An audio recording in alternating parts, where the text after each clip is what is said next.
మీ పిల్లలు అడగంగానే టాయ్ కొనిస్తున్నారా? అయితే మనము వాళ్ళకి చాలా ఇంపార్టెంట్ స్కిల్ నేర్పించడం మిస్ అవుతున్నాం మేము. ఒక 5 years బాబు వాళ్ళ పేరెంట్స్ తోటి ఒక టాయ్ షాప్కి వెళ్ళాడు. అక్కడ వాడు ఒక బొమ్మ కావాలి అని ఏడ్చి కింద నేల మీద పడి దొర్లేసి గట్టిగా ఏడుస్తున్నాడు.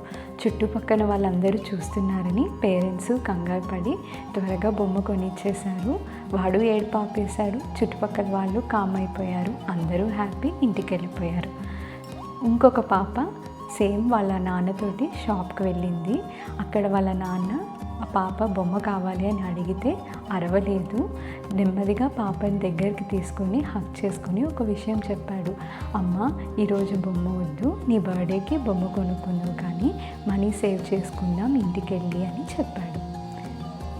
సో ఫస్ట్ బాబుకి ఏం నేర్పించాం మనము? వాడు అడగంగానే బొమ్మ కొనిచ్చేయడంలో వాడు సాటిస్ఫై అయిపోయాడు. వాడి మైండ్లో ఏముంది అంటే, నేను అడిగిన ప్రతిసారి నాకు ఖచ్చితంగా బొమ్మ కొనిస్తారు, నేను ఏది అడిగితే అది పేరెంట్స్ చేస్తారు అని వాడు ఫిక్స్ అయిపోయాడు. సెకండ్ కేసులో పాపకి వాళ్ళ నాన్న ఏం నేర్పించారు? అడగంగానే బొమ్మ రాదమ్మా, మనం జీవితంలో కాసేపు ఓపిక పట్టాలి, నేర్పుతో నేర్చుకోవాలి, మనీ సేవ్ చేసుకుని బొమ్మ కొనుక్కోవాలి అని నేర్పించాడు. దీన్నే డిలేడ్ గ్రాటిఫికేషన్ అంటారనమాట.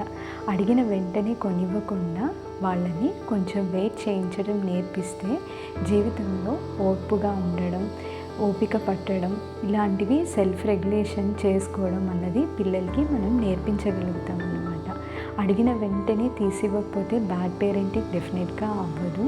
పిల్లలకి ఖచ్చితంగా మనము సెల్ఫ్ రెగ్యులేషన్, పేషెన్స్ ఇలాంటి చాలా ఇంపార్టెంట్ స్కిల్స్ మనం నేర్పించాలి.